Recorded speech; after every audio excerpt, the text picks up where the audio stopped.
सो good afternoon gas, कर दिया start recording. अच्छा ऑनलाइन। अच्छा ठीक है।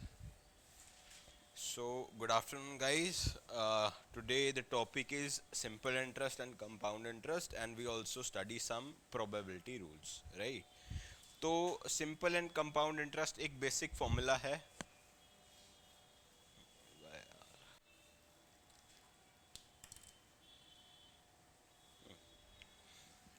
Simple interest S I, we have principal, we have rate, we have time. अगर हम उसको 100 से डिवाइड करेंगे we get the formula for simple interest. अच्छा, basically simple and compound interest में क्या डिफरेंस होता है बताओ। कंपाउंड कंपाउंड होता है। नहीं, I am asking what is the major difference कि उसको सिंपल क्यों बोलते हैं, उसको कंपाउंड क्यों बोलते हैं। हाँ जी। अच्छा, और कंपाउंड इंटरेस्ट? नहीं, वो भी ज़्यादा टाइम होता है। बेसिकली क्या होता है सिंपल इंटरेस्ट में, फॉर एग्जाम्पल ये टेन्योर है, this is 1 year for example, 1 year. Year खत्म हो गया, फिर ये सेकेंड ईयर स्टार्ट हो गया, फिर यहाँ पे थर्ड ईयर स्टार्ट हो गया। अगर हमारा जो प्रिंसिपल अमाउंट है वो 100 है, अगर एस आई देखें तो एस आई में अगर हम 10% के हिसाब से ले रहे हैं तो वो क्या हो जाएगा, आपका 110 वापस करना पड़ेगा। तो नेक्स्ट ईयर कितना पड़ेगा, वो principal amount remains the same, तो नेक्स्ट ईयर भी 110 ही वापस करना पड़ेगा। बट कंपाउंड इंटरेस्ट के केस में क्या होता है, जो प्रिंसिपल है वो हर साल रिवाइज होता रहेगा। फॉर एग्जाम्पल पहले साल तो 110 ही रहेगा, इट डज नॉट मैटर कि वो सिंपल इंटरेस्ट है या कंपाउंड इंटरेस्ट है, इट रिमेन्स सेम। क्यों? क्योंकि हमारा प्रिंसिपल सेम है। बट नेक्स्ट ईयर में क्या होगा, ये जो प्रिंसिपल है ये सेकेंड ईयर का प्रिंसिपल बन जाएगा। फॉर एग्जाम्पल 110 प्लस आपका 11 दैट वुड बी 121। मतलब ये जो आपका अगर वैसे ऐड करोगे तो 120 होएगा, मतलब ये 130 हो जाएगा। मतलब उसमें exactly 10% of the principal amount that was initially borrowed, right. But in case of this आपका प्रिंसिपल अमाउंट यहाँ पे होगा, फिर ये हो जाएगा, फिर अभी तो ये 120 था, ये 121 हो गया। देन यहाँ पे क्या होगा, जैसे ये 130 हुआ तो 121 प्लस 12 दैट इज 133, ये बन जाएगा आपका।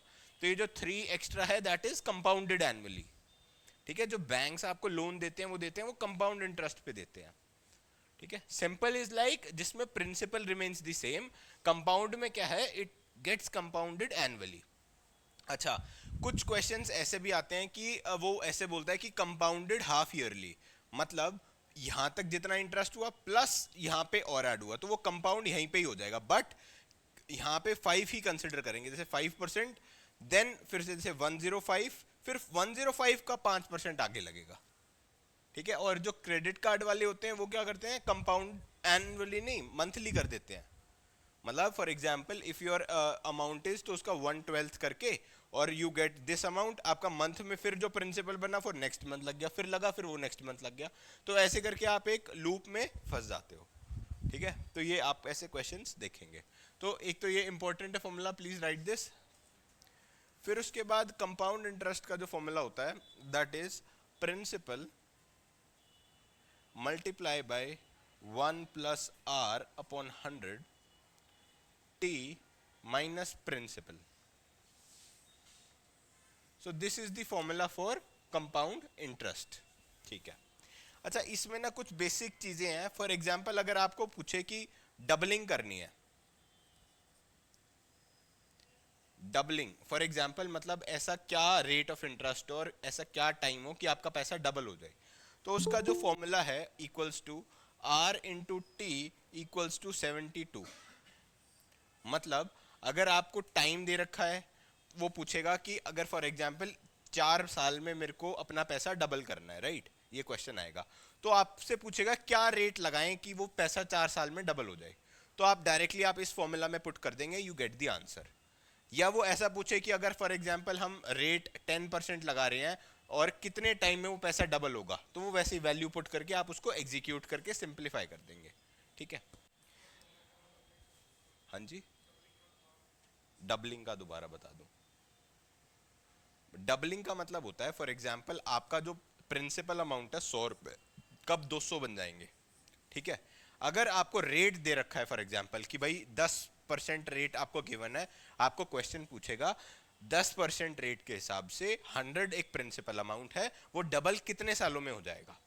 तो उस केस में आप क्या करेंगे, 100 को भूल जाओ, जो भी प्रिंसिपल अमाउंट है, यहाँ पे आर की जगह हम 10 लिखेंगे इनटू 70, मतलब इसको टी करेंगे और इसको करेंगे 72, तो T is equal to 72 divided by 10, that is 7.2 years में आपका जो पैसा है डबल हो जाएगा, इफ 10% के हिसाब से हम रेट लगाएंगे।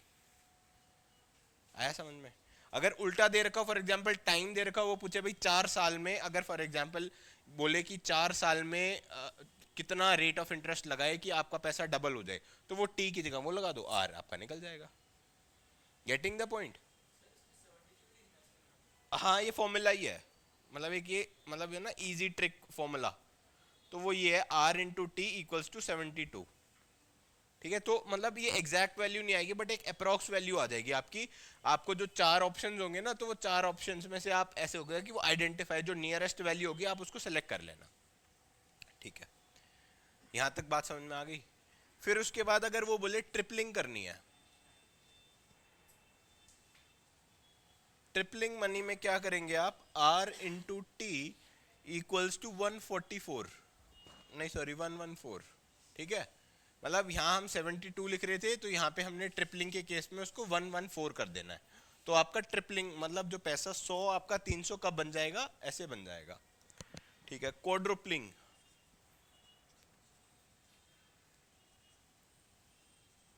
इसमें क्या होगा basically, R into T equals to 144। ठीक है, तो ये अगर डबलिंग करना हो तो ये फॉर्मूला है, ट्रिपलिंग करना हो तो ये फॉर्मूला है, एंड क्वाड्रुपलिंग करना हो तो ये फॉर्मूला है। आप इससे भी निकाल सकते हैं, बट इससे क्यों प्रिंसिपल को इंक्लूड करना, हमें सिर्फ वो ये पूछ रहा है कि इतने पर्टिकुलर टाइम पे इतने पर्टिकुलर रेट पे क्या टाइम पीरियड लगेगा, तो you directly put the values in this formula and you get the answer directly. Simple. हाँ जी, कंपाउंड इंटरेस्ट, ये प्रिंसिपल मल्टीप्लाई बाय 1, मतलब ब्रैकेट है 1 plus R upon 100, then bracket, then T power में है minus principal. ठीक है, ये मोटे मोटे फॉर्मूलाज हैं जो आपको वो कोई भी basically simple interest, compound interest का क्वेश्चन सॉल्व करने के लिए चाहिए। ठीक है, आउट चले गए, अच्छा अच्छा, ये भी आउट चला गया थोड़ा सा, ये असल में चेयर रखी थी ना इधर।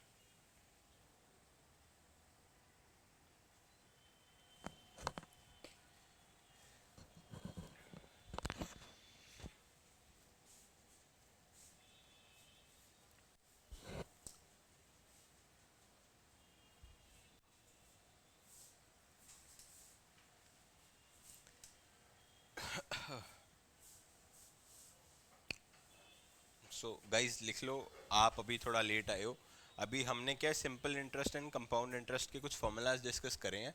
This is the formula for simple interest and this is the formula for compound interest. ठीक है, सिंपल एंड कंपाउंड में क्या डिफरेंस होता है, एनी आइडिया?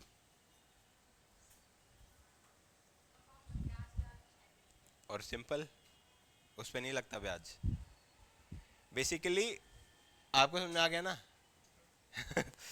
नहीं आया समझ में? बोलो बोलो, तेज बोलो।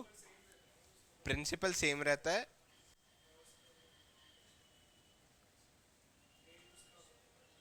देखो बेसिकली बेसिक फंडा इज, ये सिंपल इंटरेस्ट है, ये कंपाउंड इंटरेस्ट है। सिंपल इंटरेस्ट में क्या होगा कि आपका जो वो होगा ना principal amount, that remains the same throughout, year 1 year 2 year 3। आ जाओ आगे बैठ जाओ।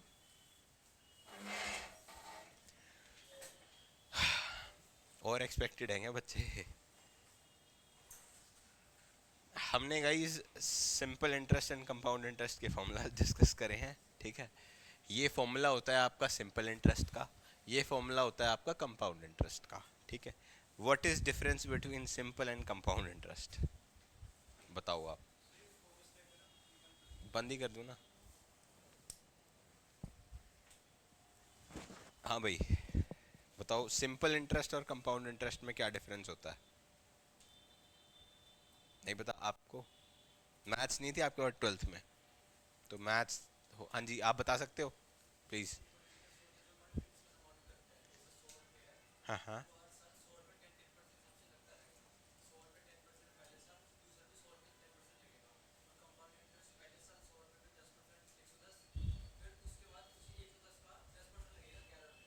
ठीक है, ये बेसिकली क्या कह रहे हैं कि सिंपल इंटरेस्ट के केस में आपका जो प्रिंसिपल अमाउंट है ना वो हमेशा सेम रहेगा। फॉर एग्जांपल अगर सिंपल इंटरेस्ट पे मैंने, सिंपल इंटरेस्ट यूजुअली कब यूज होता है? जब आप फैमिली, फैमिली तो क्या फ्रेंड्स, फ्रेंड्स में भी क्या मतलब कोई ऐसे रिलेशन में लोन दे रहे हो जहां पे आप कंपाउंडिंग नहीं कर रहे, ठीक है? तो आपने ये रेट है ना इसको सेम रखा, आपका जो 10% लगा वो इसी 100 पे लगा, फिर उसके बाद जो रेट लगा वो इसी 100 पे लगा, ये इसको ये लगा, तो आपने थर्ड ईयर जब आप वापस करोगे तो 130 रुपये आप वापस कर देना, ठीक है? But in case of compound interest वो ये कह रहा है कि आपका जो पहले ईयर तो सेम रहेगा, बट जो नेक्स्ट ईयर होगा आपका जो वो होगा वो आपका प्रिंसिपल बन जाएगा। फॉर एग्जाम्पल यहाँ पे 110 था, तो 110 यहाँ पे प्रिंसिपल बन गया, और फिर उसके बाद इस पे इंटरेस्ट लगाओ 10%, तो इस पे 10% ये 11 लग गया तो 121, फिर ये 121 यहाँ का प्रिंसिपल हो गया, तो यहाँ पे आप ऐड करेंगे तो दिस कम्स 133। तो अगर आप लोन सिंपल इंटरेस्ट में लोगे तो आपको 130 वापस करना पड़ेगा, but if you take from the compound interest you have to return 133। Getting the point? आपको ये भी पूछ सकता है, फॉर एग्जाम्पल एक बैंक है, एक क्वेश्चन आएगा, अभी लिखना मत, मैं वैसे बता रहा हूँ। वो बोलेगा कि ये पैसा आप कंपाउंड इंटरेस्ट से ले रहे हो और एक सिंपल इंटरेस्ट से ले रहे हो, तो दोनों का डिफरेंस क्या आएगा? तो वो ऐसे पूछ लेगा, जैसे डिफरेंस इन द सेंस कि पहले वो कह रहा है सिंपल इंटरेस्ट निकालो, फिर वो बोल रहा है कंपाउंड इंटरेस्ट निकालो, फिर इनका डिफरेंस निकालो, तो तीन का डिफरेंस आएगा, ठीक है? तो ऐसा क्वेश्चन आ सकता है। और फिर हमने डिस्कस करा doubling, tripling and quadrupling. Doubling का मतलब क्या होता है? बेसिकली आपको प्रिंसिपल अमाउंट कुछ भी दे रखा हो, एक्स वाई जी, 1000, लाख, करोड़, कुछ भी दे रखा हो, आपको उससे कोई मतलब नहीं है। You just have to put in this formula R into T up equals to 72। R क्या है यहाँ पे? रेट। टी क्या है यहाँ पे? टाइम। मतलब ये रेट मान लो 10% का एक रेट दे रखा है, हम एग्जाम्पल लेते हैं, तो ये पूछ रहा है कि 10% आपको क्वेश्चन आएगा एट व्हाट रेट या व्हाट टाइम, बेसिकली 10% के हिसाब से आपका पैसा डबल हो जाएगा। तो आर के केस में आप यहाँ 10 लिख दो, टाइम आपका वही टी है, एन इक्वल्स टू 72, तो टी का ये नीचे चला जाएगा, आपका 7.2 ईयर्स में आपका पैसा डबल हो जाएगा if your rate is 10%। Similar is the case with tripling. तो ट्रिपलिंग के केस में क्या होगा? The formula remains the same but the value 114 हो जाएगी, ठीक है? Tripling means 3 times, quadrupling is 4 times, तो P इंटू मतलब R into T and then 144 is the formula. Please write this, फिर आगे हम क्वेश्चंस करेंगे। मतलब पुराने जो स्टूडेंट्स बैठे थे उनका और थोड़ा क्लियर हो गया है ना? करो फिर क्वेश्चंस करते हैं, एक बार लिख लो।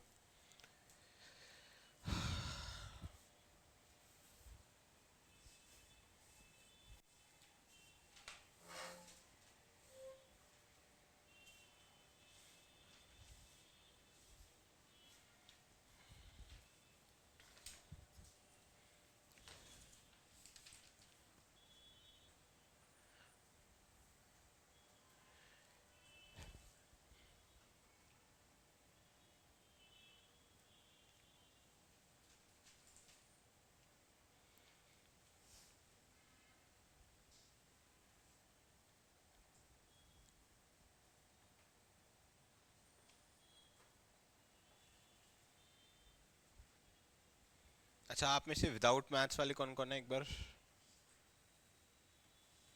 मोस्टली वो ये ना लेवल थोड़ा सा इजी टू मॉडरेट रखेंगे फिर।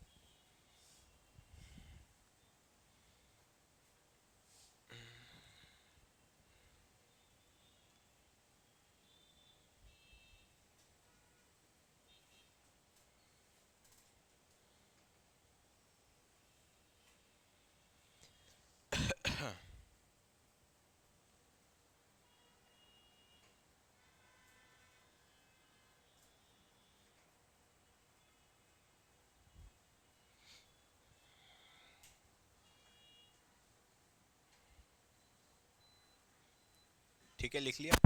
Let's write a question. Equals to 4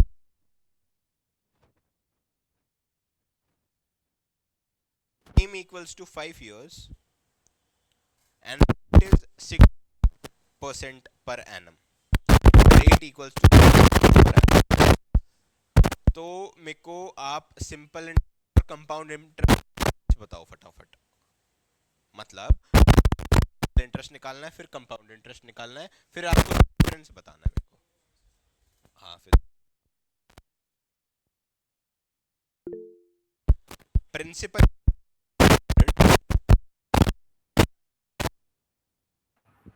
sir आपकी वॉइस क्लियर नहीं आ रही.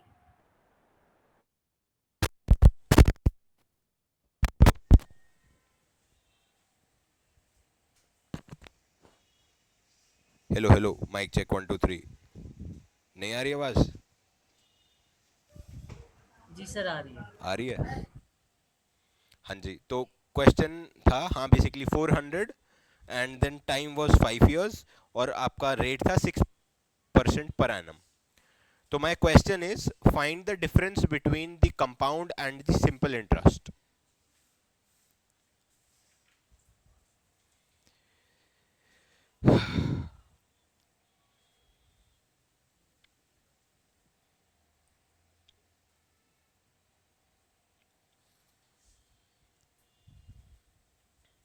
लिख लो, आप भी लिख लो क्वेश्चन. प्रिंसिपल 400 है, रेट ऑफ इंटरेस्ट 6 इयर्स, नहीं 6% पर annum, and time is 5 years.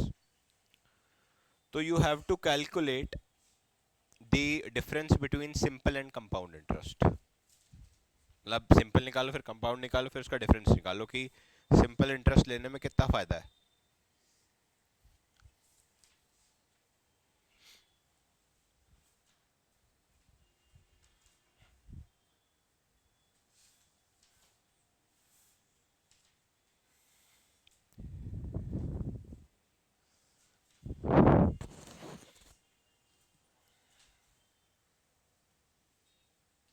देखो ये फॉर्मूलाज लिखे भी हुए हैं गाइस.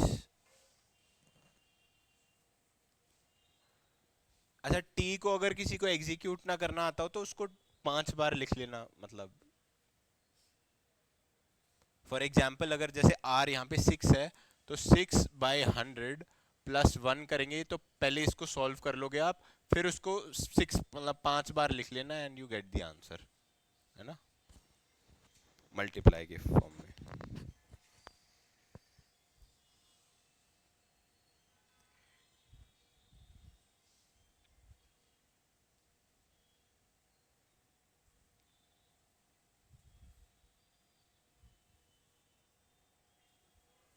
हाँ जी, 84 is the difference. Okay, anyone with a different answer? भाई हो सकता है 84 भी हो, ये तो मैंने अपने मन से बनाया है क्वेश्चन है. मैंने अपने मन से बनाया है, तो आई डोंट नो एग्जैक्टली 84 है या क्या है. सिंपल इंटरेस्ट क्या आ रहा है आपका? 120. और कंपाउंड इंटरेस्ट क्या आ रहा है? 204. ओके.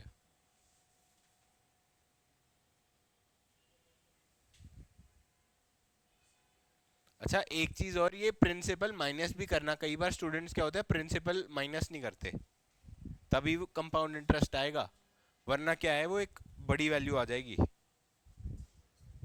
हाँ हाँ ठीक है.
Sir, you are not audible.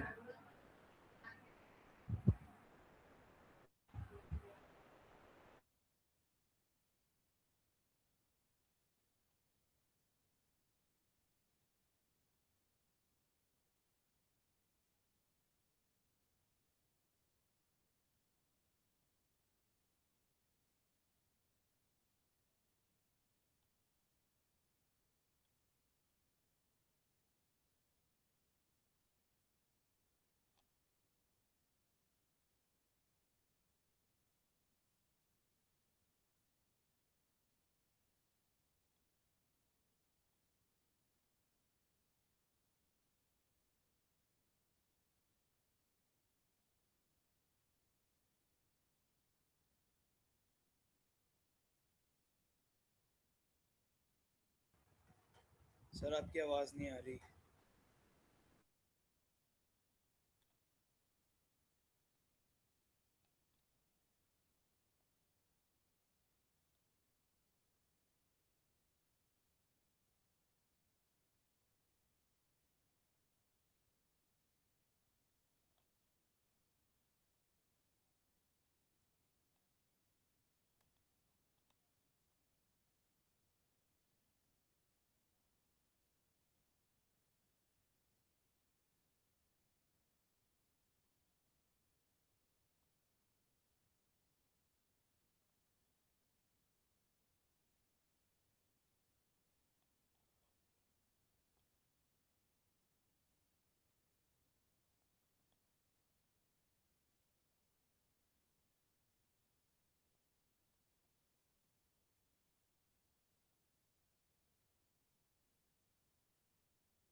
Sir आपकी आवाज़ नहीं आ रही।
तो हमने क्या देखा कि ये मतलब 12 मंथ्स के हिसाब से 9 का है, तो फिर हमने इसको काट दिया, ये 1 रह गया, ये 2 रह गया, तो 9 टू ज़ा 18, तो मतलब 18% ऑफ थेसो is the answer, that is 1708।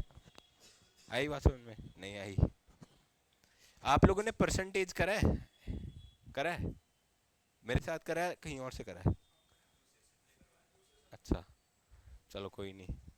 देखो, परसेंटेज निकालने का क्या फॉर्मूला होता है बेसिकली, अगर फॉर एग्जांपल 600 लिखा हुआ है, इसका आपको परसेंटेज निकालना है कितना परसेंट, तो जितना भी निकालना है ना, फॉर एग्जांपल 18 लिख के, मतलब 18 लिख के इसके नीचे 100 लिख दो, तो ये आपका उतना परसेंटेज निकल जाएगा। मतलब ये ऐसे कट जाएगा जीरो, ये इससे जीरो कट जाएगा, मतलब 6 इंटू 18 आपका कितना आ जाएगा? 108।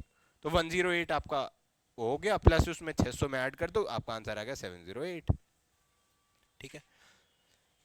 मतलब एक और निकाल लो, मतलब 800 का 18% निकालना एक बारी, थोड़ा आपको इजी हो जाएगा। 800 का 18%,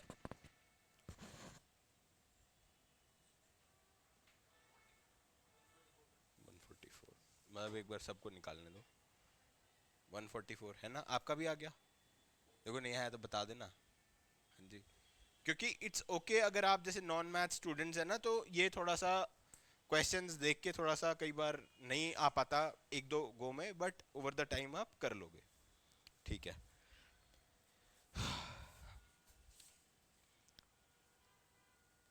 अच्छा, रेट ऑफ इंटरेस्ट मेरा है 5%, तो कितने साल में मेरा पैसा 3 टाइम्स हो जाएगा?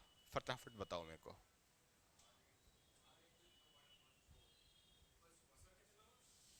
माई रेट ऑफ इंटर क्वेश्चन लिखो, my rate of interest is 5%, after how many years my amount will become 3 times. मतलब आपने कहीं एफडी कराई है 5% पे, तो अब आपको ये बताना है कि वो 3 टाइम्स कितने साल में हो जाएगा।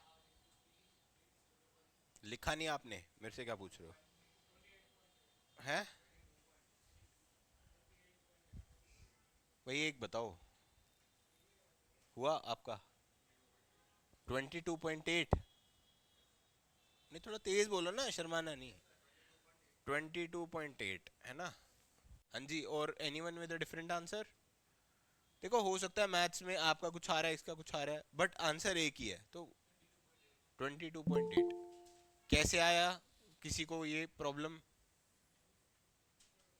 आपको प्रॉब्लम कैसे आया? आपने वो फॉर्मूलाज नहीं लिखे थे क्या? तो वो हमने देखा कि R into T equals to 114, ये आपका फॉर्मूला होता है फॉर 3 टाइम्स करने के लिए। आपको 2 टाइम्स कर रहे हैं, मतलब लिख लो अगर नहीं लिखा तो किसी ने, अगर इसको ट्रिपलिंग बोलते हैं, अगर 2 टाइम्स करना है डबलिंग, तो उस केस में R into T that is equal to 72। ठीक है। और अगर 4 टाइम्स करना है, तो इसकी जगह आप लिख दो, 4 टाइम्स की जगह R into T equals to 144। Getting the point? तो आपका आंसर क्या आया बेसिकली? 22.8। मतलब अगर आप एफडी में रखोगे अपना पैसा, तो 22.8 महीने में आपका, मतलब 22 साल 8 महीने में आपका पैसा क्या हो जाएगा? ट्रिपल हो जाएगा। ठीक है। अच्छा, मेरे को अपना पैसा 4 साल में ट्रिपल करना है, तो कितने इंटरेस्ट पे पैसा होना चाहिए? I want my money to be tripled in 4 years, so what should be the rate of interest?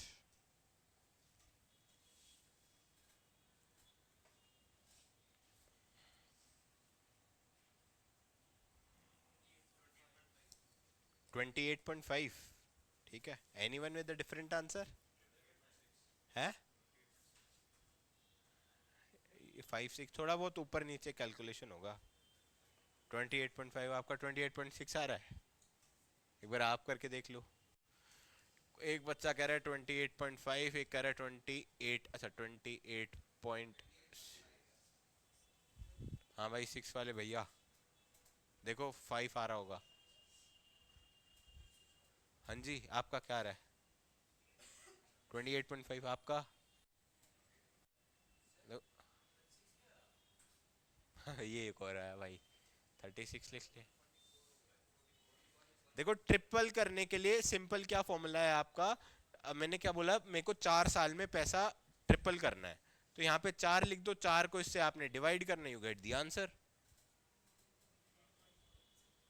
तो क्या आ रहा है भाई साहब आपका? तो पहले 6 कैसे आ रहा था?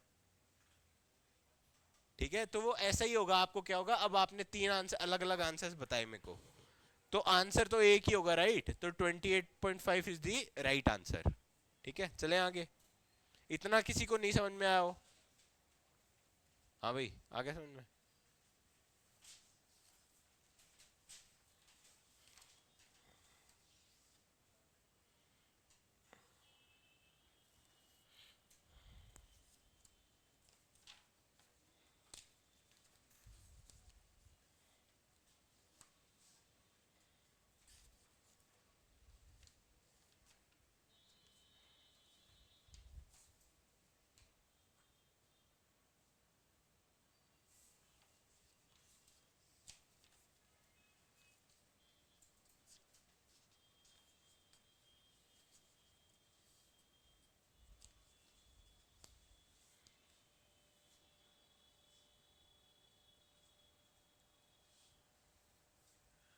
Find the simple interest. Find the simple interest on 1600 on 1600 at 6% per annum, at 6% per annum for 146 days. 146 days. Repeat कर दें. Find the simple interest on 1600 at 6% per annum for 146 days.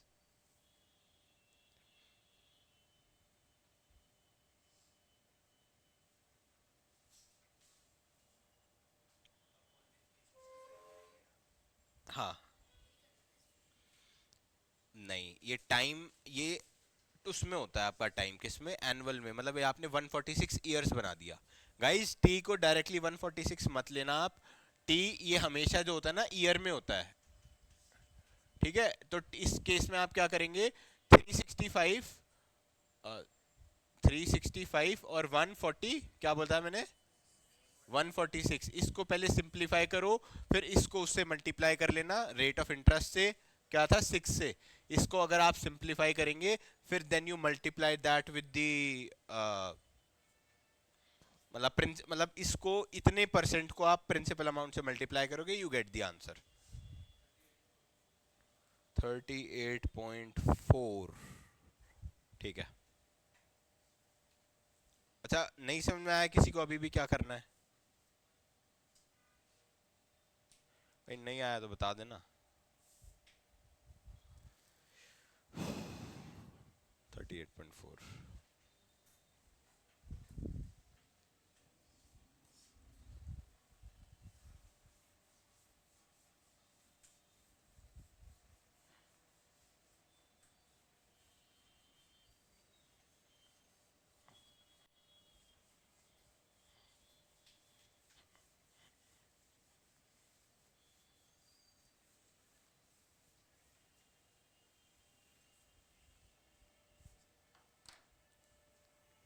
हाँ जी, नहीं आया समझ में?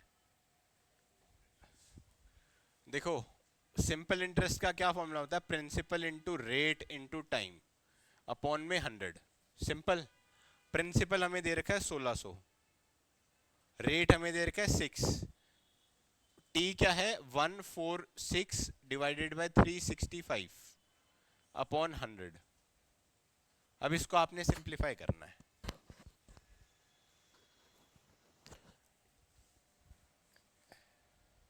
अब मान लो इससे तो इससे कट जाएगा, ये 16 से ये कट गया, तो 16 इंटू 6 इंटू 146 अपॉन 365।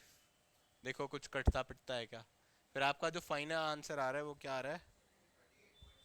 38.4। ठीक है, गेटिंग द पॉइंट। अब ये तो थोड़ा गाइस कैलकुलेशन तो करनी पड़ेगी। अब कैलकुलेशन तो क्या सिखाऊं मैं।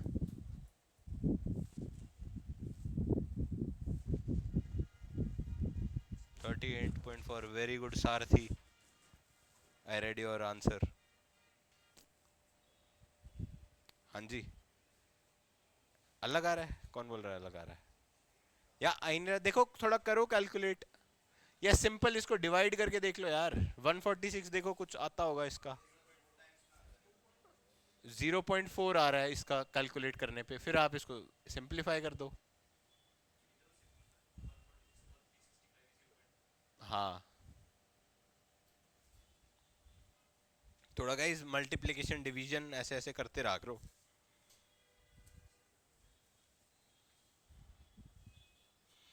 अच्छा वो ना, जैसे अभी तो मैंने 146 लिखा है, वो ये बोल रहा है एक क्वेश्चन में लिखो एक और क्वेश्चन। मतलब इसमें ना आप आंसर लिख के छोड़ दो, फिर उसके बाद आप घर पे एक बार कैलकुलेट करते रहना, तो आपका आंसर ही आ जाएगा। ठीक है, it's just about calculation. The main thing is आपको फॉर्मूला आगे लगाना, फिर आप जितनी फास्ट कैलकुलेशन कर पाओगे आपका आंसर उतनी जल्दी आएगा। ठीक है, तो आई वुड सजेस्ट कि कुछ मल्टीप्लिकेशन डिवीजन। अच्छा, मैंने आपको ये भी बोला था ना क्यूब्स एंड स्क्वायर्स लिख लेना अपनी नोटबुक में, नहीं बोला था? तो अब लिख लेना। ठीक है, आपको 30 तक एटलीस्ट स्क्वायर्स आने चाहिए और 25 तक क्यूब्स याद होने चाहिए। सो इन नेक्स्ट क्लास लिख के लाना और याद भी करके लाना। ठीक है, लिख लो अपना homework. You have to write squares up to 30 and cubes up to 25, और टेबल्स भी आने चाहिए एटलीस्ट 30 तक। 30 तक टेबल्स भाई आने, मतलब ये तभी तो आपकी फास्ट कैलकुलेशन होगी। अब मान लो जैसे मल्टीप्लिकेशन डिवीजन आप हर बारी ये ऐसे करके 1 4 6 करके बैठोगे, 3 6 5, तो कितना टाइम लग जाएगा। बट आपको एग्जैक्टली अगर आता है तो आप फटाफट टक टक करके काट लोगे वहीं पे ही, है ना। चलो, simple interest on, calculate simple interest on 7380, 7380 from 11 May, from 11 May 1987, from 11 May 1987 to 11 September 1987, 87, मतलब 11 मई से 11 सितंबर तक का निकालना है eight 5% per annum, eight 5% per annum. अब इसमें क्या हुआ, आपने कैलेंडर करा है आपने उसमें? अभी नहीं करा। मतलब जब आप एलआर करोगे ना, लॉजिकल रीजनिंग, तो उसमें कैलेंडर भी आता है एक टॉपिक। चलो नहीं आता वैसे कैलकुलेट कर लो। मतलब मई से सितंबर तक कितने डे होंगे, मतलब द माय क्वेश्चन इज 11 मई से 11 सितंबर तक कितने डेज होंगे? 150 डेज। हाँ भाई, 139 कैसे आ रहा है? अरे मई, जून, जुलाई, अगस्त, सितंबर। अब इसमें देख लो ये वो कौन कौन से होते हैं, वो जनवरी, फरवरी, मार्च, अप्रैल। तो ये आपका 31, 30, मतलब ये 28 डेज, फिर 31, फिर 30, फिर 31, फिर 30, फिर 31, फिर 30, देन 31।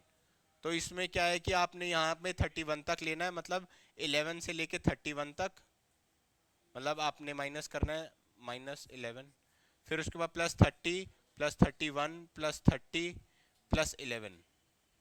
मतलब इसको आप क्या कर सकते हैं, 20 ऐड कर लेना। तो आपका क्या बना, 20 + 30 50, एंड 50 इज 110। ये तो 102 आ रहा है गाइस, आपका 150 कैसे आ रहा है?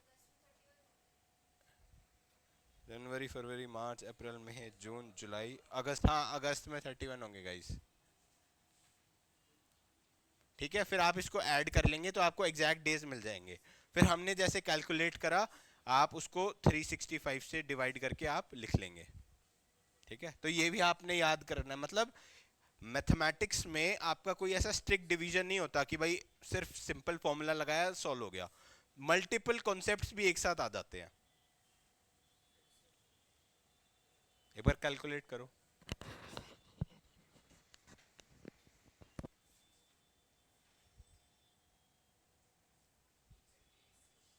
कितने डेज हो रहे हैं, एक बार डेज तो बताओ पहले।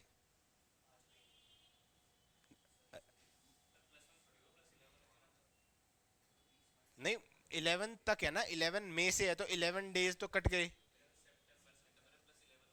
हाँ +11 कटा रह गया था।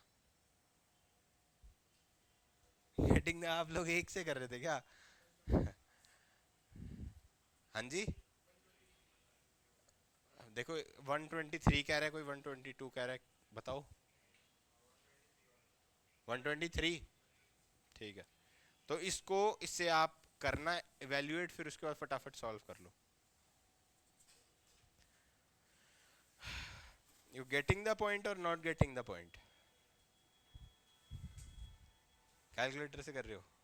नहीं, चेक कर। अच्छा आ गया आपका, क्या है आंसर बताओ? 150।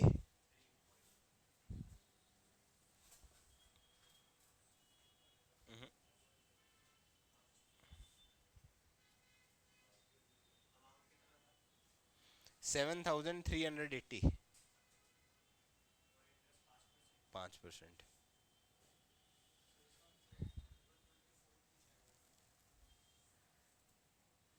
हाँ रफली। देखो गाइज क्या था, 7380 at rate of interest of 5 और मल्टीप्लाई बाय आपका 123 डिवाइडेड बाय 365 अपॉन 100। तो जीरो से तो जीरो कट गया सीधा। इससे मान लो ये आपका 1 हो गया, ये आपका ये बिल्कुल 2 हो गया। तो आप पहले इसको सिंप्लीफाई कर लो, ठीक है। ये आपका कितना हो गया, 2 3 जा 6, सॉरी, हाँ 2 3 जा 6, 3 1 3 देन 6 अगेन देन 1 एंड 9। तो इसको आप इससे आप मल्टीप्लाई करेंगे जब 123 अपॉन 365, तो आपका सॉल्व हो जाएगा। या फिर क्या, ये 5 से भी आप इसको इवेल्युएट कर सकते थे, जैसे हमने ये कर लिया, इससे इवेल्युएट कर लो तो एक और छोटा वैल्यू आ जाएगा। 130, 130 आ रहा है आपका? एक बार ना कैलकुलेटर से करके देखो। हाँ जी, 7380। हाँ हाँ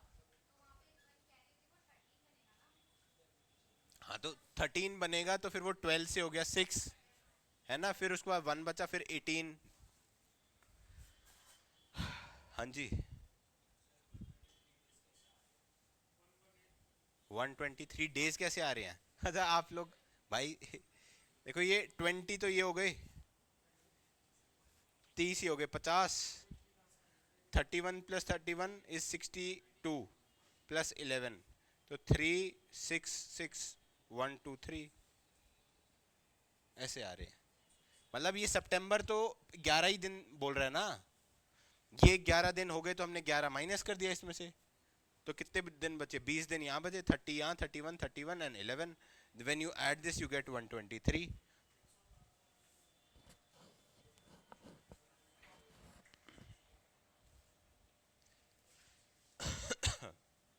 क्या आ रहा है कैलकुलेटर?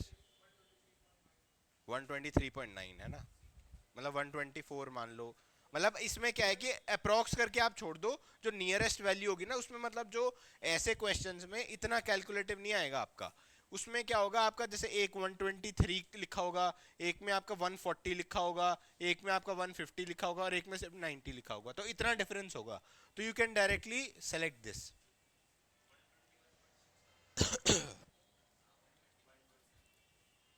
121 पॉइंट,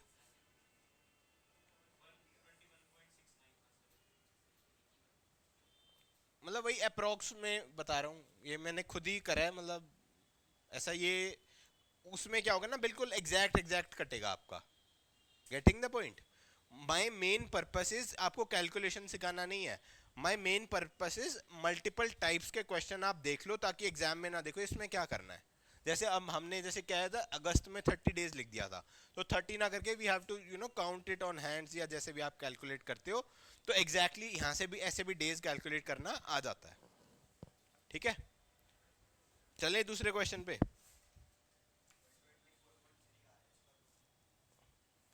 हाँ भाई, 124.3 यही आ रहा है। हाँ भाई, 124.4, अरे वही तो है, मतलब पॉइंट ऊपर नीचे है। ठीक है, मतलब गाइज एक चीज समझो, ये मैं खुद अपने दिमाग में क्वेश्चन बनाया, वो आपको बोला ऐसे करो, just to make you understand कि क्या टाइप है। ठीक है, तो इसमें कैलकुलेशन पॉइंट आपका ज्यादा आ रहा है, पॉइंट कम आ रहा है, calculation is not my problem, या इट्स टोटली और problem. My main purpose is आपको कंसेप्ट समझाना। ठीक है, कि भाई ये फॉर्मूला लगा के ऐसे करके आप सॉल्व कर लो, एग्जाम में क्या होगा आपको ऐसा पॉइंट में ज्यादा नहीं आएगा, वो इस हिसाब से आएगा कि डायरेक्टली 1/4 हो गया, या डायरेक्टली 1/6 हो गया, फिर उसके बाद 6% इंटरेस्ट है तो 6 से सीधा 6 कट गया, and you directly get an answer. ठीक है, एक आधा क्वेश्चन हो सकता है जो कैलकुलेटिव हो सकता है, but the main purpose is आपको ये कॉन्सेप्ट समझ में आ गया। आ गया, तो कैलकुलेशन गाइज थोड़ा फॉर्मूला वॉर्मूला याद वो करो, है ना, क्या टेबल वेबल। ठीक है,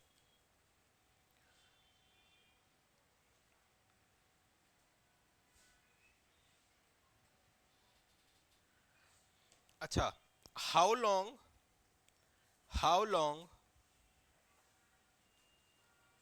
will it take how long will it take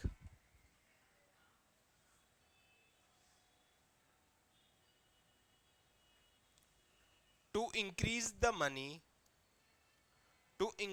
money by 40%, to increase the money by 40% by 5% simple interest, by 5% simple interest? Please solve the question.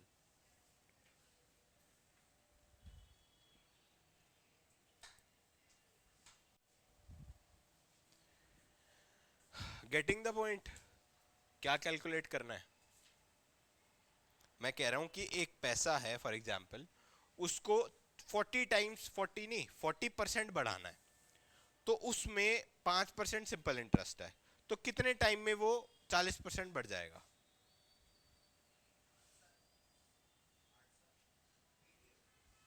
8 years, simple. मतलब इसमें तो कुछ कैलकुलेट करना ही नहीं, जो आप लोग करने लग गए।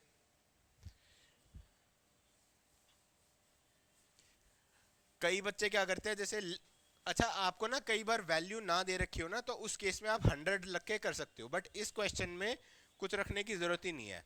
वो ये बोल रहा है फॉर एग्जाम्पल मैंने एक एक्स अमाउंट रखा, वो 40% कब इंक्रीज कर जाएगा? At 5% per annum, at S I simple interest. तो पहले साल 5 बढ़ा, दूसरे साल 10, फिर 15, 20, देन सो ऑन, तो ऐसे 4 ये हो गए, 4 और हो गए, तो total 8 years. After 8 years I can say मेरा पैसा 40% बढ़ जाएगा। मतलब इसमें कुछ कैलकुलेशन ही नहीं है। अगर आपको जैसे नहीं भाई मेरे को कैलकुलेटर ही लगाना है, तो आप क्या कर सकते हो, जैसे प्रिंसिपल अमाउंट को 100 ले लो आप, और आपने क्या करना है 40% बढ़ाना है, तो इनटू रेट आपका है 5%, एंड टाइम आपने कैलकुलेट करना है। ठीक है, तो टाइम भी टी, और इसको 100 से कर लो, और आपको पता है सिंपल इंटरेस्ट क्या निकलेगा 40, मतलब जब 40% इंक्रीज है, तो आप इसको भी जब आप सॉल्व करेंगे टक टक टक टक, तो आपका ये हो जाएगा 5 इंटू टी, दैट इज 40, और उसके बाद 40 divided by 5 equals to T, that is 8 equals to T, that is 8 years is the answer. Getting the point, not getting the point? Getting the point. ठीक है, मतलब ये आप ऐसे भी कर सकते हो, या एक सिंपल दिमाग लगा के भी, यार सिंपल इंटरेस्ट ही तो है ना, सिंपल इंटर 1 2 3 4, 1 2 3 4, टोटल 8 साल हो गए। और अगर आपको वो करना है, अच्छा किसी भी क्वेश्चन में अगर आपको वैल्यू या प्रिंसिपल अमाउंट नहीं दे रखा, तो उसको बेस 100 मार्क के आप कैलकुलेट कर सकते हो। ये आपका परसेंटेज भी सॉल्व हो जाएगा, आपका प्रॉफिट लॉस भी सॉल्व हो जाएगा, और आपका ये सिंपल इंटरेस्ट कंपाउंड इंटरेस्ट भी सॉल्व हो जाएगा। Getting the point, not getting the point? Getting the point है ना? देखो नहीं समझ में आया तो बताना है। आ रहा है थोड़ा थोड़ा, आ रहा है पूरा पूरा आ रहा है, थोड़ा थोड़ा आ रहा है, ठीक है।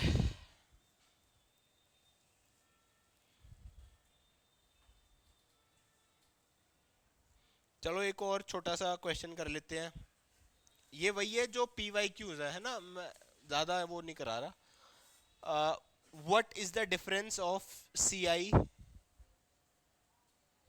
And S I on 1000 on 1000 at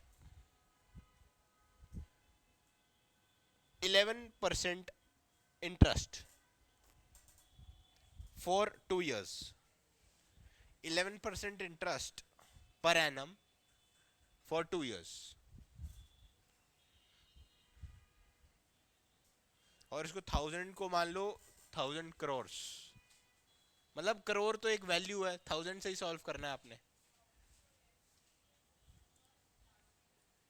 principal amount is 1000 crores, rate of interest is 11 and the time is 2 years। तो वो कह रहा है कि simple interest and compound interest में क्या डिफरेंस होगा।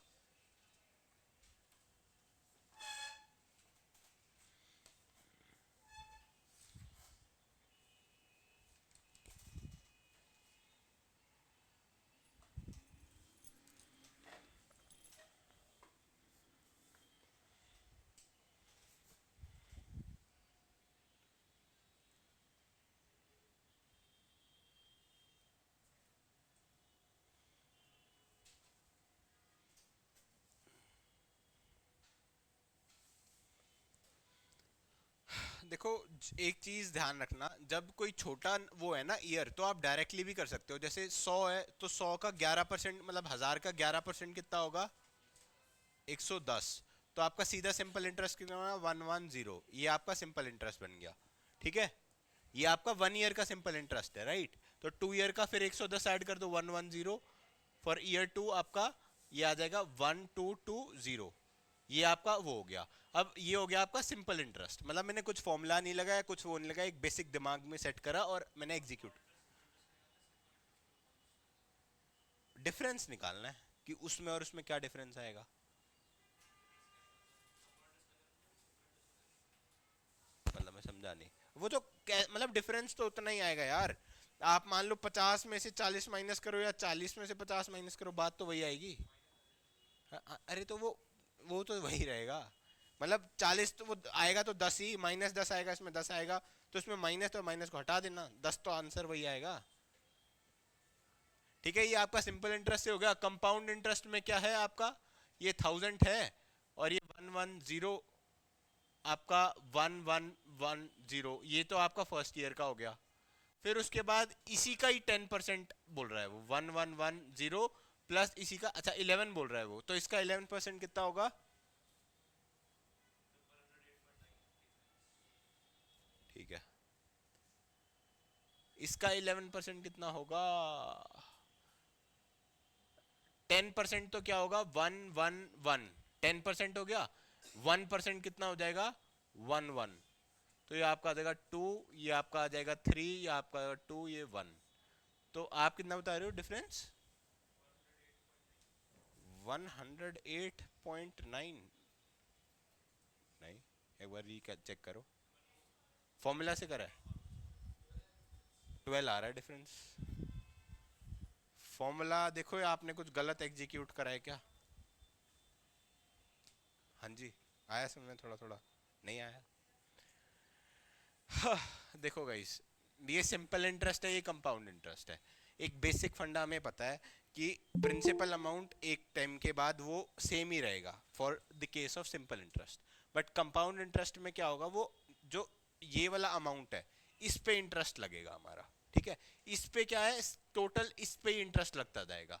इस पे हर बार जो ईयर के एंड में वैल्यू होगी उस पे इंटरेस्ट लगाना है आपने, ठीक है। तो इसमें आप क्या करेंगे? इसमें 11% ऑफ दिस इज 110, तो 110 आपका ऐड हो गया, तो आपका ये बचा ये। तो अगले साल कितना होगा? 110 और ऐड हो जाएगा, तो आपका टोटल कितना आ गया? 1220। क्यों? बिकॉज ये इसी पे ही लगा रहे थे हम। बट कंपाउंड इंटरेस्ट के केस में आपने क्या करा, 11% करा, तो ये एड ऑन हो गया, ये तो सेम आया। अब प्रिंसिपल अमाउंट ये हो जाएगा, तो इसका 10% क्या होगा बेसिकली, 111। 1% और ऐड करोगे तो कितना हो जाएगा, 11.1 आएगा मतलब। तो वो एक तरीके से वो करोगे तो 12.1 would be the answer difference. एक बार वो करना सॉल्व, आपने देखो कुछ ऊपर नीचे करा है। अच्छा आपने वो माइनस नहीं करा होगा, प्रिंसिपल, प्रिंसिपल माइनस करा है कंपाउंड इंटरेस्ट में है? हाँ हाँ वही तो आ रहा है 111.1। तो फिर इसमें से माइनस भी तो करोगे ना आप। हाँ मतलब 2 साल का कैलकुलेट करना है ना, मैं 1 साल 1, दूसरे साल 1, तो पहले साल अगर इसमें आप ना इसको 10 से कैलकुलेट करके देखो, 11 छोड़ दो, 10 से कैलकुलेट करके देखो। फॉर एग्जाम्पल 100 रुपए है, 100 रुपए का 10% कितना हुआ, ये आपका फर्स्ट ईयर पे निकल गया, आपका 110। सिंपल। आपका ये एस आई है, कंपाउंड इंटरेस्ट में भी ये सेम होएगा, 100 का आपका 10% कितना का 110। ये फर्स्ट ईयर का दोनों का सेम है। सेकेंड ईयर में क्या होगा, प्रिंसिपल इसमें सेम ही रहेगा, तो मतलब फिर से वही 10 ऐड हो जाएगा, आपका हो जाएगा 120। सिंपल। अब वो क्या पूछ रहा है कि इसमें प्रिंसिपल ये बन जाएगा आपका, तो इसका 10% कितना होगा, 11, तो आपका 111 वुड बी द आंसर। तो इसमें अच्छा 121 है ना, तो डिफरेंस कितना आ जाएगा, 1 रुपए का। If you calculate it by इस, if you calculate by this, the difference would be 1। तो यही हमने 11% के साथ करा था। Getting the point, not getting the point? Getting the point. हाँ भाई, थोड़े यार ऑफ ऑफ से लग रहे हो आप लोग। चलो ठीक है, देखो ये बेसिक ही आएगा, ज्यादा ऐसा कैलकुलेटिव नहीं आएगा, it's just you have to solve. अच्छा आप ये बुक मिली है ना आपको, इसमें ना पेज नंबर 72 पे ना कुछ फॉर्मूलाज लिखे हैं। ये वही है, फॉर एग्जांपल हमने तो क्या है कि उसको कैलकुलेट करके, जैसे फॉर एग्जांपल अगर वो बोल रहा है हाफ ईयर का निकालो, तो हाफ ईयर में क्या करा है हमने, उसको इंटरेस्ट को ही हाफ कर दिया है। इसमें क्या है कि एक फॉर्मूला दे रखा है उन्होंने, तो वो फॉर्मूला में एग्जीक्यूट करके भी आप सॉल्व कर सकते हो। तो आपकी बुक में डायरेक्टली 5-6 फॉर्मूलाज लिखे हुए हैं, यू डायरेक्टली रेफर दिस। आपको अगर इस डायरेक्ट फॉर्मूला से करना है डायरेक्ट से कर लो, या मैंने जो आपको वे बताया है कि फॉर एग्जांपल अगर आपको हाफ ईयर का कैलकुलेट करना है, तो सिंपल, अगर फॉर एग्जांपल ये 6% पर एनम है, तो हाफ कितना हो जाएगा, 3, तो डायरेक्टली आप 3 रख लो और उसको सॉल्व कर दो। ये सिंपल है। और अगर आपको थोड़ा सा कॉम्प्लेक्सिटी में जाना है, कॉम्प्लेक्स नहीं मतलब अगर फॉर्मूला याद हो जाते हैं आपको, तो you direct put the value and you get the answer. ठीक है, एक बार रेफर जरूर कर लेना। कल एग्जाम है? Okay okay. जीटीबी क्या होता है? अच्छा general aptitude, okay.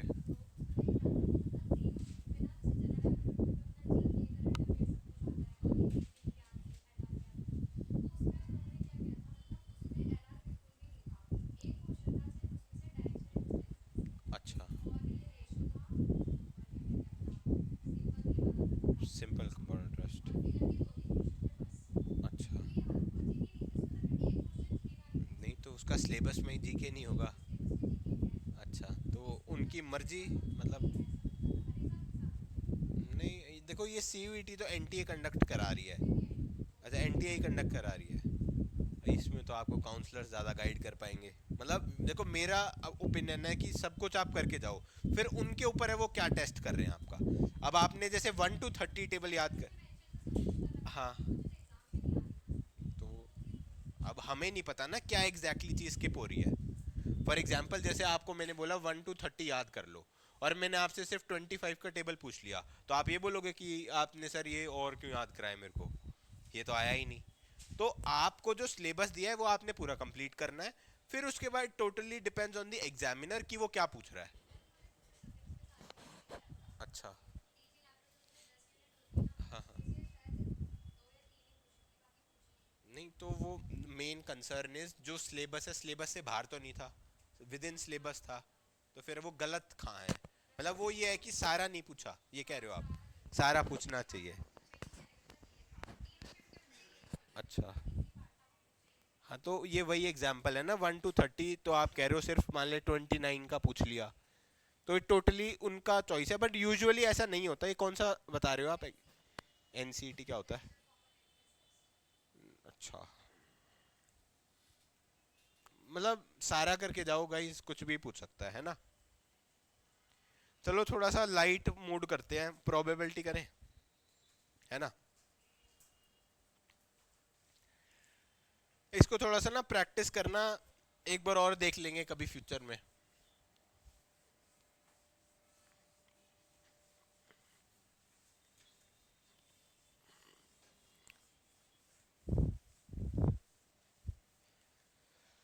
Before we begin, हमें कुछ फॉर्मूलाज पता होना चाहिए, फिर उसके बाद हम कुछ कॉन्सेप्ट्स डिस्कस करेंगे अबाउट द प्रोबेबिलिटी।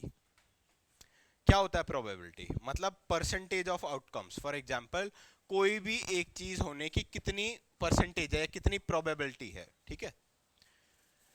तो उसके कुछ फॉर्मूलाज हैं।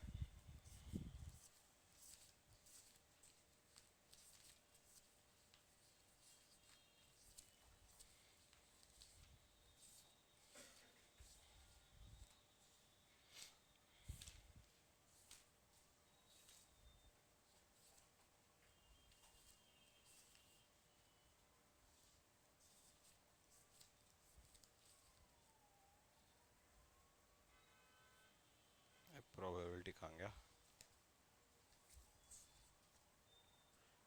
प्रोब 11।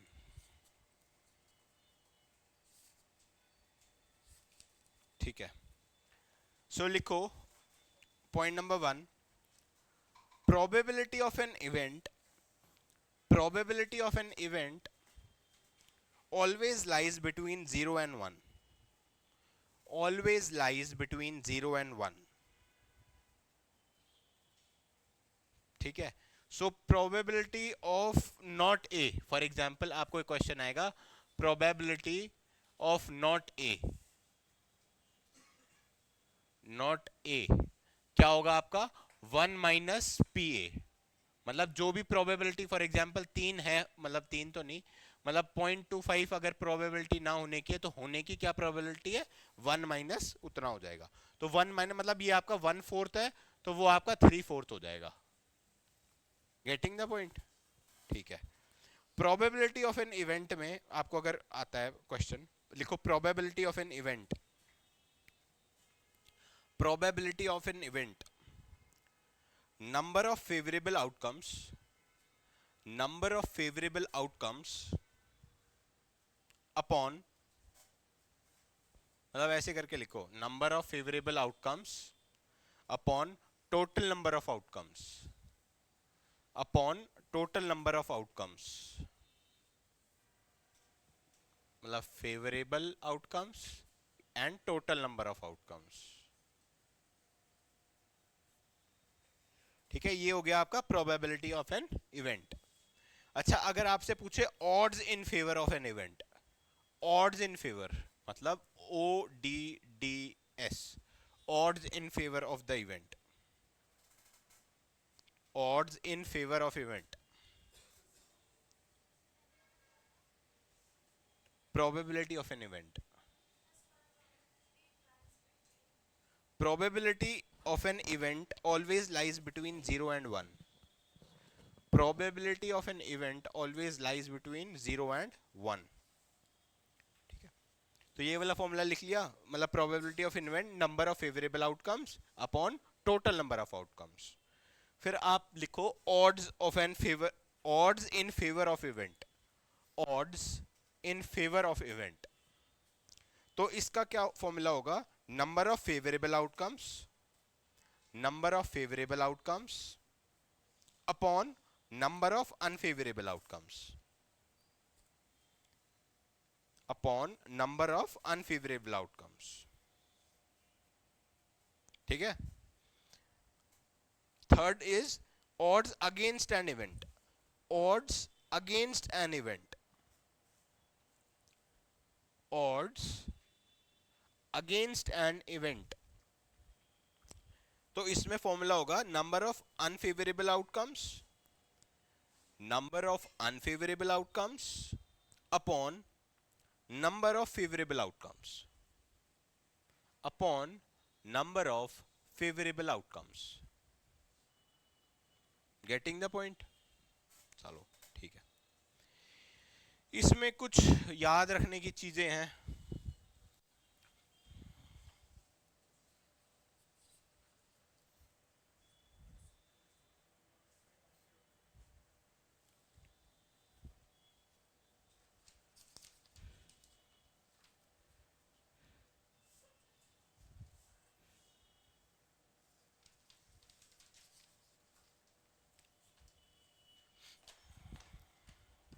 चलो जो पहले सिंपल सिंपल करते हैं।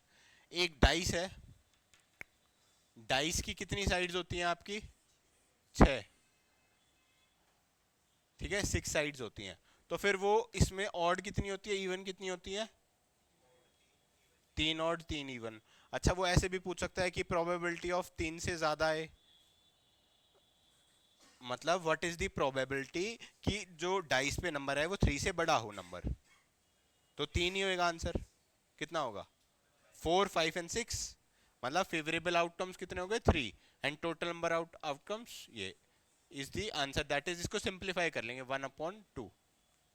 Getting the point? अच्छा व्हाट इज द प्रोबेबिलिटी कि वो 5 से छोटा है? छोटा 4/6 है ना, मतलब वो है ऐसे, ठीक है। एक डेक है फॉर एग्जांपल, ये कार्ड के फॉर्म में भी आ सकता है, कार्ड्स। तो कार्ड्स कितने होते हैं आपके? 52। इसमें रेड होते हैं कितने? 13 इधर होते हैं, 13 इधर होते हैं। फिर दूसरे कौन से होते हैं? ब्लैक। तो इसमें 13 इधर होते हैं, 13 इधर होते हैं, तो टोटल कितने हो गए? 26 ये, 26 ये, and you get the answer. अच्छा इसमें एक वो होता है, वो एग्जैक्टली मैं बता देता हूँ कौन सा किसके अंदर होता है। जैसे वो क्लब्स होते हैं, हार्ट्स होते हैं, तो उसमें भी डिवीजन है कि वो किसका पार्ट है।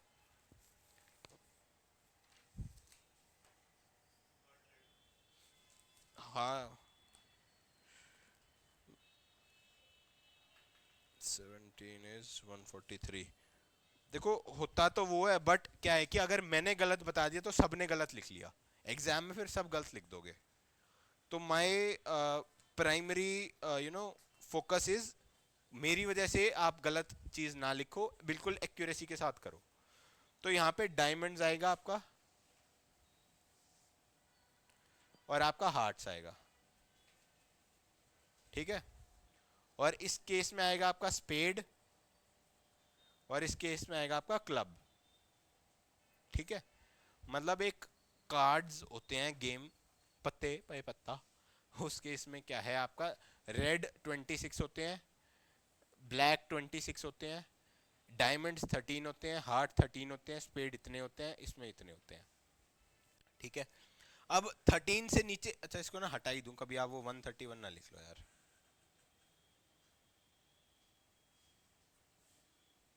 ठीक है। 13 होते हैं। और क्या कर सकते हो आप, किंग्स, फिर उसके बाद नीचे क्वीन होती है, फिर जे होता है, जैक, फिर आपका कितना आ जाता है 10, फिर 9, 8, 7, 6, 5, 4, 3, 2, 1 एंड ए, ठीक है। कितने हो गए ये? 10, 11, 12, 13, 14, नहीं 1 नहीं होता, फिर 1 की जगह ए होता है, 1 की जगह ए होता है, ठीक है। You get the 13। तो अगर वो ये पूछे कि मान लो इन अ डेक ऑफ 52, अच्छा वो हर बार नहीं बताएगा 52 होता है, ये आपको खुद पता होना चाहिए। ए आने की कितनी प्रोबेबिलिटी है?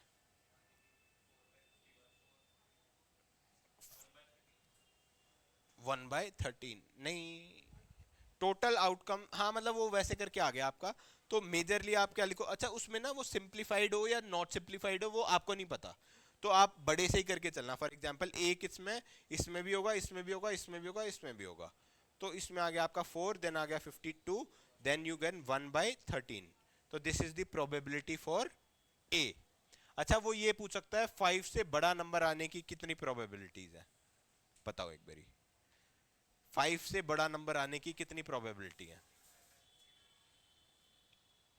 Okay, anyone? अरे सबको करने दो एक बारी। है नहीं, वो उस वैल्यू बड़ी है, बट हम ऐसे सिंपल कर रहे हैं 1 2 3 4 5। 32/52। क्यों? Getting the point, not getting the point? देखो ये द क्वेश्चन इज आस्किंग कि ये जो है वैल्यू इससे बड़े कितने हैं, 1 2 3 4 एंड 5। तो ये 5 है तो ये कितने होंगे, 4। 4 ही होंगे तो कितने होगा, मतलब 1 2 3 4 एंड 5। 5 2 मतलब 5 इंटू 4, सॉरी 20 होगा ना। वो न्यूमेरिकल पूछ रहा है ना वो एक तरीके से। इट्स नॉट आस्किंग कि मतलब वो डिपेंड करेगा कि कार के डेक में पूछ रहा है या वो पूछ रहा है न्यूमेरिकली बड़े आने की वैल्यू। तो if they ask you numerically तो ये मतलब ये बाय 52 आ जाएगा। आप इसको और सिंप्लीफाई करके और छोटा कर सकते हैं। But if they ask you कि पूरे कार्ड की फॉर्मेशन में, तो ये कार्ड की फॉर्मेशन आपने वो छोटे में खेला होगा, वो सॉलिसिटर क्या होता है, वो एक गेम होता है, शायद आपने नहीं खेला हुआ। हाँ, बेसिकली विंडोज 7 में आता था वो, है ना। ठीक है, गेटिंग द पॉइंट। ठीक है, और क्या आता है इसमें? डाइस हो गया आपका, कार्ड्स हो गए। हाँ कॉइन। कॉइन क्या है, बेसिकली दो ही होते हैं, H and T, heads and tail. तो वो क्या करता है, उसको 3 4 कॉइन्स एक साथ फेंक देता है। मतलब अगर 3 कॉइन्स एक साथ फेंके तो प्रोबेबिलिटी कितनी हो जाएगी, मतलब इसकी 2 इसकी 2 इसकी 2, बट ये साथ में क्या हो जाएगा, मल्टीप्लाई हो जाएगा, राइट। तो 2 इंटू 2 इंटू 2 कितना हो जाएगा, 2 2 4 4 2 8। तो 8 मतलब डिफरेंट वो हो जाएगा, है ना। अच्छा चलो कॉइन, 2 कॉइन्स का कंसिडर करो फॉर एग्जांपल। तो 2 कॉइन्स में कितने वो हो जाएगा आपका, ये शायद ये 8 गलत है। ये आप ये तो समझ गए ना, एक तो कार्ड समझ गए, आप डाइस समझ गए।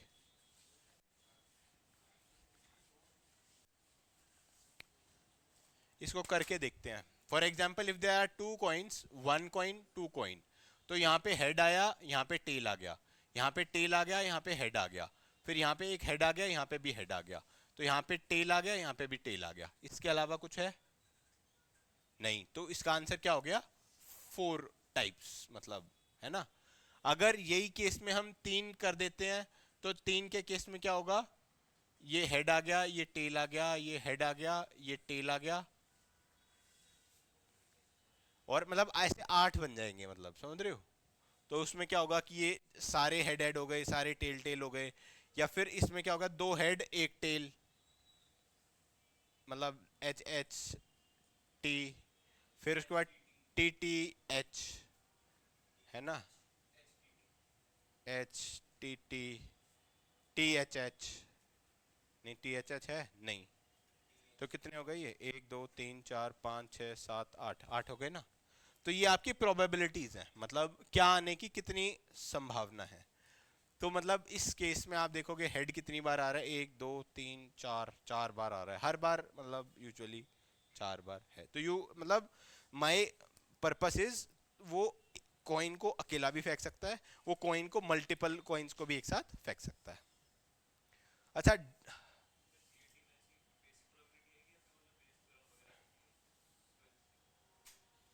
आई बिलीव बेसिक ही आएगी, मतलब वो डिपेंड करेगा, अगर आपका डोमेन है मैथमेटिक्स उसमें, नहीं फिर तो अलग है। जीएटी स्टैंड्स फॉर, सीयूईटी में ना, उसमें तो बेसिक आएगी, बेसिक। मतलब उसमें ये है ना कि आपको जनरल एप्टीट्यूड टेस्ट में आपका सब दे रहे हैं, मैथ्स नॉन मैथ्स, तो उसमें लेवल 10 ही रहेगा।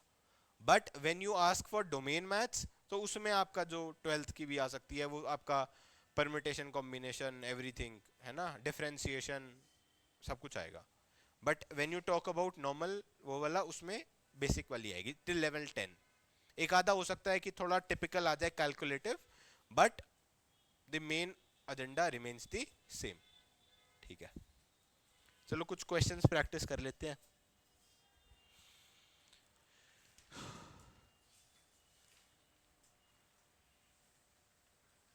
अच्छा, इसमें ना वो भी आ जाता है, फॉर एग्जांपल ईयर में, या जैसे वीक में आ जाता है कि भाई संडे, एक मंथ में कितने संडेज आने की प्रोबेबिलिटी है.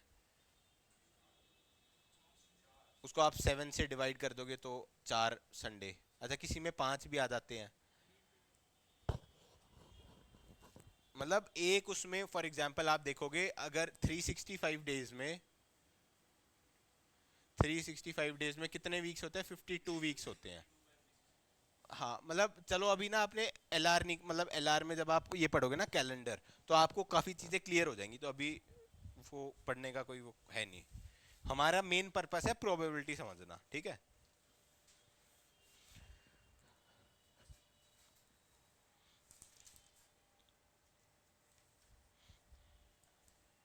अच्छा हाँ, इसमें एक बॉल का भी आ जाता है. बॉल मतलब एक मटकी है, उसमें क्या बोल रहा है, एक रेड बॉल है, एक वाइट बॉल है. तो वो इसमें कितनी भी हो सकती है, मान लो ये डब्लू, ये तो ऐसे, मतलब एक मटकी में 7 रेड बॉल्स हैं और 3 ब्लू बॉल्स हैं. तो what is the probability for that blue ball? समझ रहे हो? तो ऐसे भी आ सकता है क्वेश्चन. अच्छा, इसमें एक और क्वेश्चन आ जाता है कि आपको दो मटकी हैं, फॉर एग्जांपल एक में रेड और वाइट है, और एक में 3 रेड हैं और 5 ब्लू हैं. इसमें इतनी है और इसमें 3 रेड हैं और मे बी 3 पिंक बॉल्स हैं. तो वो पूछेगा कि what is the probability of 1 pink ball and 1 red ball? बताओ. हाँ जी, कैलकुलेट करो, ऐसे नहीं हो गए. पहले आप देखो कि टोटल नंबर ऑफ आउटकम्स कितने हैं, फिर आपके फेवरेबल आउटकम्स कितने हैं, फिर आएगा. हाँ, एक पिंक और एक ब्लू, पिंक और एक रेड बॉल आने की क्या प्रोबेबिलिटी है?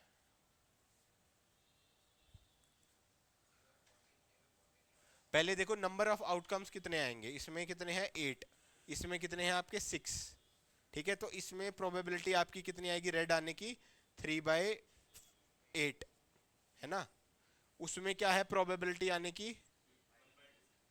1/2. तो अगर आप टोटल प्रोबेबिलिटी करेंगे तो आप इसको एलसीएम निकाल के आपकी एक आ जाएगी प्रोबेबिलिटी, राइट? ठीक है, गेटिंग द पॉइंट. मतलब वो, मतलब ये मैं थोड़ा टिपिकल बता रहा हूँ. वो सिंगल मटकी भी हो सकती है, डबल मटकी भी हो सकती है, कि भाई इसमें से भी बता दो, इसमें से भी बता दो. तो इसमें प्रोबेबिलिटी आपकी 3/8 है, इसमें प्रोबेबिलिटी आपकी 1/2 है.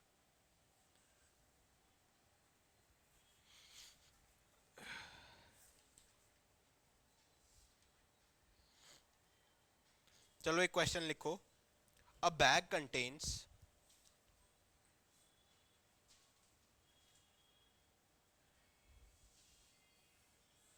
3 red balls, 3 red balls, 5 yellow balls, and 4 green balls.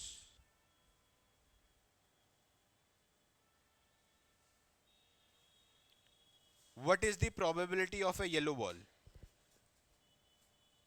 What is the probability of a yellow ball?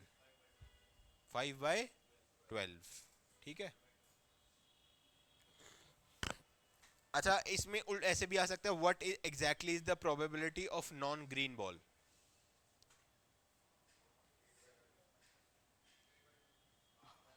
8/12. मतलब और सिंप्लीफाई करेंगे तो 2/3. ठीक है, हाँ जी, नॉट ग्रीन. मतलब वो ऐसे भी पूछ सकता है, what exactly is the probability of a non green ball. अच्छा, ऐसे भी मतलब non yellow ball, non yellow ball का बताओ. 7/12. ठीक है, तो ऐसे भी आपके क्वेश्चंस आ सकते हैं.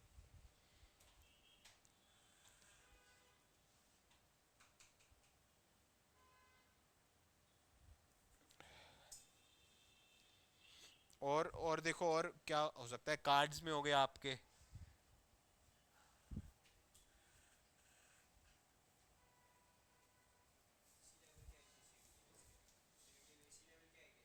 हाँ, मतलब लेवल 10, मतलब जो परम्यूटेशन कॉम्बिनेशन में है वो नहीं आएंगे। ये एक आधा आ भी सकता है ना। अच्छा एक लिखो, from pack of 52 cards, pack of 52 cards, what is the probability of aces? 1/13, ठीक है। Probability of no queens, no queens, what is the probability of no queen's?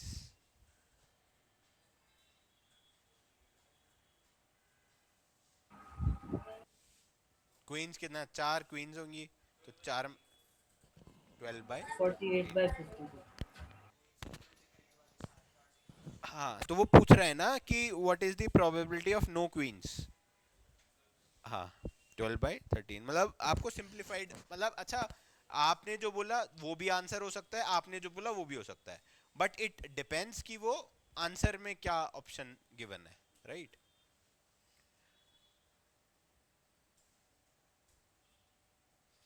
अच्छा probable, non probability of black ace, red king, black ace, red king and spade queen ना आने की क्या probability है? Red ace, black king, red ace, black king और spade queen ना आने की क्या प्रोबेबिलिटी है? मैंने अपनी तरफ से बोला था रेड एस, बोला है मैंने, क्या बोला है? ब्लैक एस, अरे बात तो वही पड़ गई। चलो ब्लैक एस मान लो, ब्लैक एस, रेड किंग और स्पेड क्वीन ना आने की क्या प्रोबेबिलिटी है?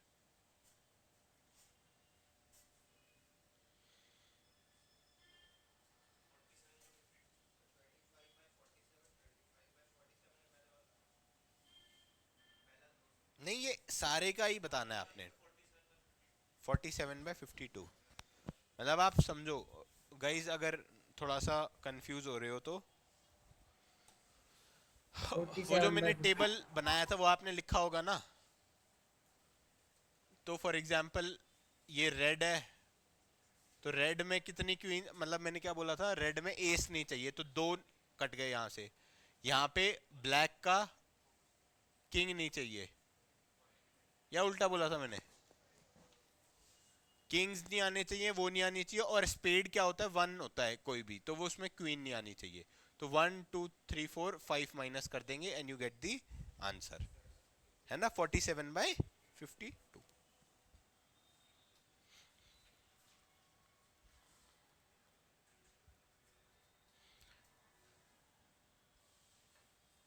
अच्छा what is the probability of non clubs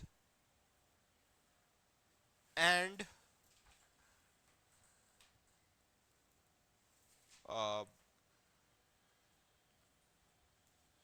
non numerical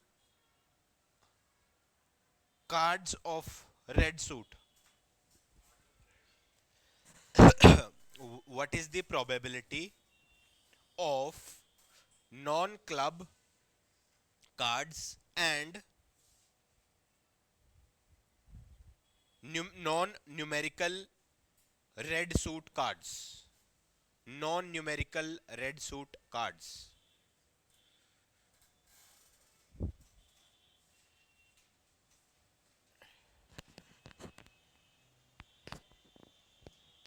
इसको ना उल्टा इंटरप्रेट मत कर देना, मैं ये कह रहा हूं बेसिकली ये जो मैंने बोला है इसकी ना आने की प्रोबेबिलिटी क्या क्या है, और पहले बताओ आने की क्या है, पहले आने की बताओ पहले। मतलब फेवरेबल, मतलब आने की प्रोबेबिलिटी, मतलब ऑड्स इन फेवर कितने हैं, इसको इस कॉन्टेक्स्ट से करो, odds in favour, odds in against. मतलब ये मैंने जो आपको फॉर्मूला लगाया है ना, तो इसमें वो टोटल नहीं आएगा आपका, आपका वो आएगा ना आने की 7/52 आप बता रहे हो। बट मैं कह रहा हूं कि आपने इस फॉर्मूले से करना है जो मैंने आपको बताया, odds in favour of the event and odds against the event. तो वो कैसे सॉल्व करोगे आप?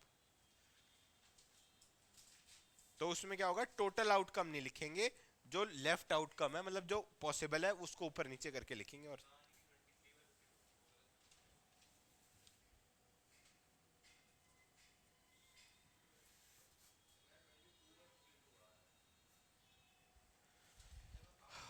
हाँ काउंट कर लेते हैं, मैंने क्या क्या बोला था मैं भूल गया। नॉन क्लब 13, ठीक है। फिर क्या बोला था मैंने? नॉन क्यूब रेड के तो फिर कितने होंगे, 10 10 होंगे। अच्छा मतलब नहीं, 9 9 होंगे ना, 18 है। क्यों? नहीं ये होने की बता रहे हैं ना। अच्छा ना होने की, तो फिर ना होने की तो आपके किंग क्वीन और जैक और एक ए, 4 कम हुए। नौ तो मैं 9 ही तो बोल रहा था, आप 8 बोल रहे थे। अच्छा 9 ही बोला था, हाँ। अच्छा ठीक है, और बताओ। फिर आप इसको ऐड करोगे तो क्या होगा, 22। हाँ जी भाई साहब, आपका कैसे आ रहा है 23 फिर? 23, 13 + 9 = 22। हाँ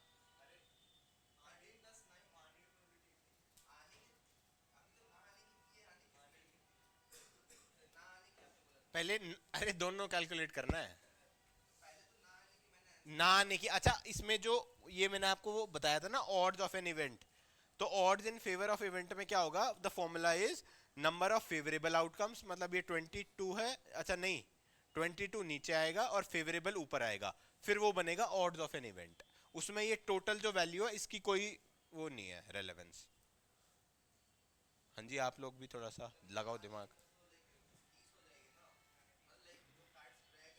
हाँ जो रह गए सिंपल, तो 52 माइनस कितना हो जाएगा, 30। तो उसको कैलकुलेट करने की जरूरत क्या, मैं वही तो कह रहा हूँ, किसी भी उसको अब 31 क्यों?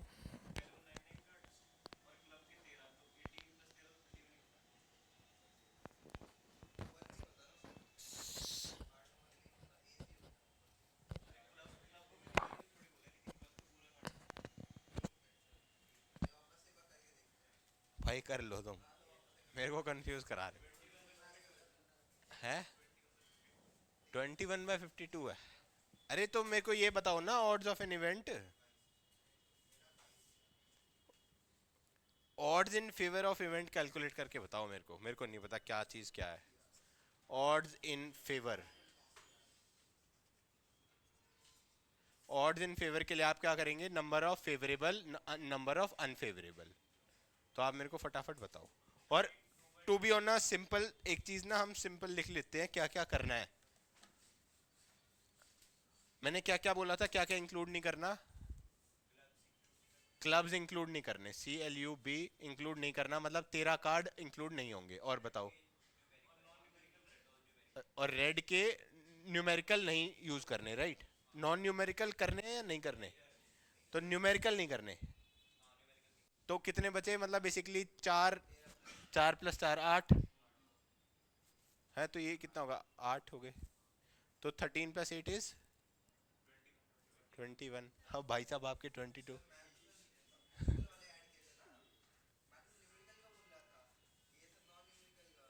तो यार मैंने क्या बोला था, न्यूमेरिकल, मैंने नॉन न्यूमेरिकल बोला था, राइट है ना। नॉन न्यूमेरिकल बोला था या न्यूमेरिकल बोला था? चलो कोई बात नहीं। मतलब देखो यही है, कई बार क्या होता है, हम स्क्रीन पे भी पढ़ते हैं ना तो इंटरप्रिटेशन में भी गलती हो जाती है ना। इसलिए मैंने भी कोई ऐसा देख के नहीं बोला, मैंने भी अपने दिमाग से बोला है। तो ठीक है, तो 21 ये हो गया इसके फेवरेबल आउटकम्स। तो अनफेवरेबल कितना होगा, मतलब 52 - 21 = 31। तो मतलब आपका ये आपका हो गया अनफेवर, ये हो गया आपका फेवर। तो ऑड्स इन फेवर क्या क्या लिखोगे आप, फेवरेबल क्या है आपका 31, नॉन फेवरेबल है आपका 21, तो ये आपका आ जाएगा ऑड्स इन फेवर। और ऑड्स अगेंस्ट एन इवेंट तो ये उल्टा हो जाएगा।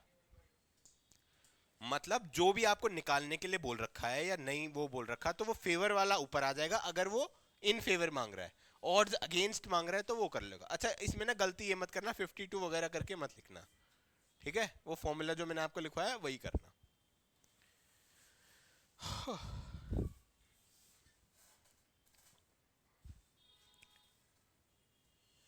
अच्छा और क्या कर सकते हैं हम, हेड्स निकाल लो आप। फॉर एग्जाम्पल 3 कॉइन्स हमने करे, है ना? तो उसमें हेड्स आने की, दोनों हेड्स आने की कितनी प्रोबेबिलिटी है? हाँ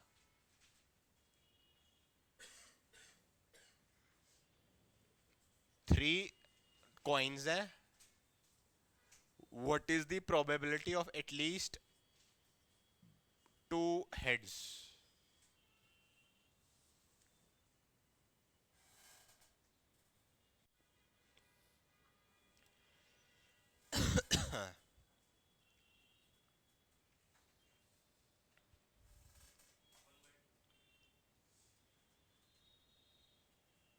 अच्छा एक बार करो कैलकुलेट।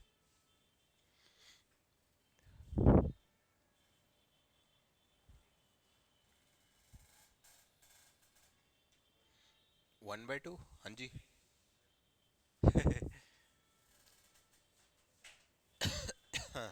1/2 सर। क्या क्या है? हाँ है, ओरली कर रहे हो? अच्छा एक चीज मैं बताऊं आपको ना, अनलिमिटेड शीट्स मिलेंगी वहां पे। कितनी शीट्स मिलेंगी? अनलिमिटेड। तो आप इतनी देर में तो ना सोचो, ओरल करो, अपना लिख के देख लो यार इतनी देर में तो। जैसे मैंने वो लिखा था ना कि TTH ये इतनी प्रोबेबिलिटी है, फिर जितने आने जिसमें 2 H हो उसको हाइड कर लो और कर लो आंसर। समझे? 1/, तो मतलब टोटल मैक्सिमम कितनी है पॉसिबिलिटीज, मतलब टोटल नंबर ऑफ पॉसिबिलिटीज कितनी है? 8 हमने लिखी हुई थी 8, फिर उसके बाद आने की कितनी है? 4। मतलब या तो हेड हेड यहाँ आएंगे, हेड हेड यहाँ आएंगे, या मतलब उस हिसाब से तो 4 हो जाएंगी,